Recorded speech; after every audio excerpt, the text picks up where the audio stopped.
C'est un véritable challenge.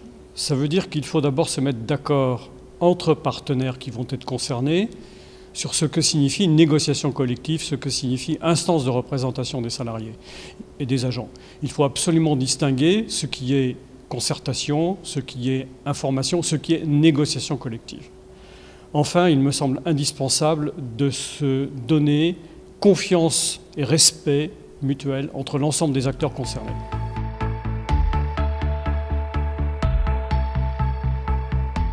La négociation collective, c'est à la fois un cadre législatif, réglementaire, ce sont des pratiques et ce sont des acteurs.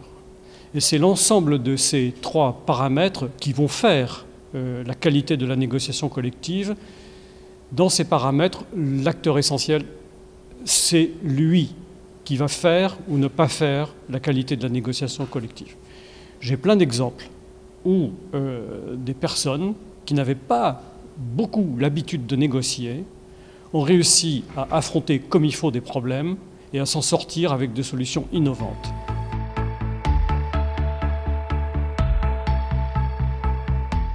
Les ordonnances de 2017 sont extrêmement ambitieuses. Elles donnent la possibilité au niveau de l'entreprise de négocier l'agenda du dialogue social, de décider des thèmes sur lesquels on va négocier et de traiter dans un seul lieu les questions économiques, les questions sociales, les questions de conditions de travail. Ce qu'on observe près de 4 ans après, c'est que l'ensemble des partenaires concernés, à savoir les représentants des salariés comme les représentants des directions, ont beaucoup de mal à appréhender l'ensemble de ces réformes et ont beaucoup de mal à les mettre en œuvre. On est resté très largement sur les pratiques anciennes dans le cadre d'un cadre nouveau.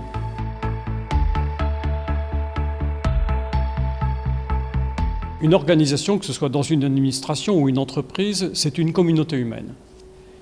Source de différences, de conflits potentiels, notamment quand on est confronté à des changements d'organisation extrêmement importants, comme ceux que la société nous oblige à faire. Soit on peut ignorer ces conflits, les laisser dégénérer, soit au contraire, par la négociation collective, on fait coexister et rendre cohérents des envies, des besoins, des souhaits individuels et un destin collectif. Et donc c'est la capacité, par la négociation collective, de faire un pont, un lien entre mon destin et le destin d'un collectif dans lequel je suis. Donc c'est une source de bien-être et de progrès.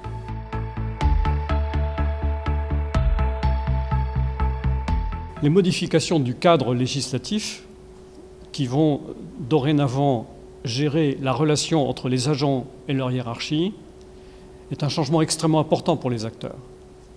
Il faut qu'ils l'appréhendent, il faut qu'ils s'y habituent. Ça veut dire que si on n'accompagne pas, c'est-à-dire accompagner, c'est quoi? C'est faire de la formation, c'est développer des outils qui permettent à chacun des acteurs, tant les DRH que les représentants des salariés, d'exercer pleinement la mission qu'on leur confie, qui est extrêmement importante, non seulement pour eux, mais pour l'administration et pour l'ensemble des agents qui vont être concernés. La réforme, ce n'est pas simplement un cadre légal, c'est surtout des pratiques, c'est surtout une culture à développer. Ça veut dire des comportements humains, et ça s'apprend au quotidien, ça s'accompagne.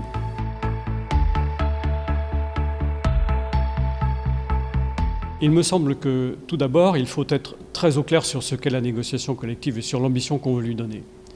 S'il s'agit simplement de répondre à une obligation légale ou de faire valider par les représentants des salariés les décisions qu'on a prises soi-même, il vaut mieux trouver une autre méthode que la négociation collective. Ensuite, il faut respecter chaque acteur, prendre le temps de comprendre ce qu'il dit, passer par des bilatérales s'il le faut, mais être dans une transparence absolue et faire confiance à respecter la parole, être dans l'écoute, être capable de s'engager et avoir l'ambition du progrès pour tous.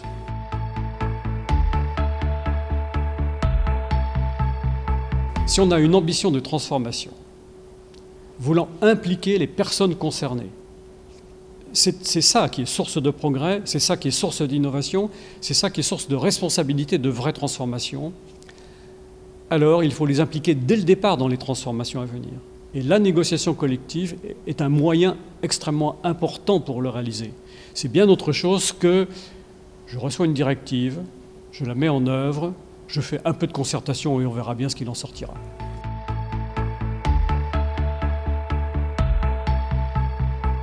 Moi, je crois qu'au-delà des statuts différents, au-delà du rôle d'une fonction publique qui, sur ses valeurs, a une ambition de rendre un service à la nation et aux citoyens, la question du bien-être au travail, la question d'avoir une organisation efficiente se pose partout, dans l'entreprise privée comme dans une entreprise publique. Et faire des personnes le moteur des transformations est une exigence qui va être de plus en plus grandissante et dans l'attente des salariés. Donc la négociation collective, il faut la développer partout et de manière convergente.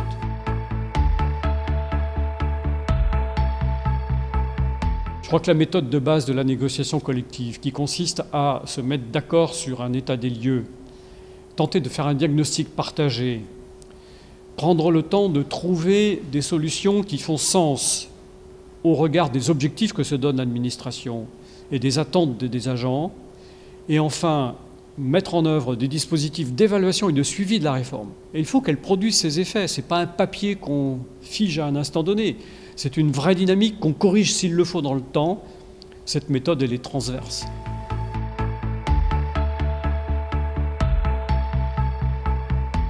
Je dirais d'abord le mot écoute. Écouter, ça veut dire respecter la parole de l'autre et tenter de comprendre au mieux ce qu'il dit.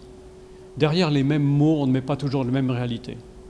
Ou derrière les mots de l'autre, il y a des réalités que je ne connais pas ou que j'appréhende mal. Ça me paraît la première chose. L'écoute, la compréhension. Le deuxième mot, c'est respect. Respect, j'ai envie de le coller même à dignité. Ça veut dire que je ne considère pas que l'autre qui va représenter un autre intérêt que le mien n'est pas respectable. Et je ne vais pas l'instrumenter pour parvenir à mes fins. Mais je vais me mettre dans une situation pour être en co-construction d'une solution. Et le troisième mot, c'est progrès.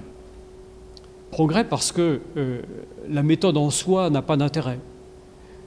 La méthode, ce n'est qu'un moyen pour parvenir à un but. Le but, c'est bien de faire en sorte que, dans un monde où on ne sait plus très bien où on va, et où l'individualisme se renforce, il y a absolument besoin que, dans une administration, dans une collectivité, nous nous donnions des repères communs qui nous identifient. À partir de ces repères communs, je vais construire un morceau de mon destin individuel. Et donc, je donne du sens à mon travail, comme je donne du sens à ce travail collectif qui fait un service public.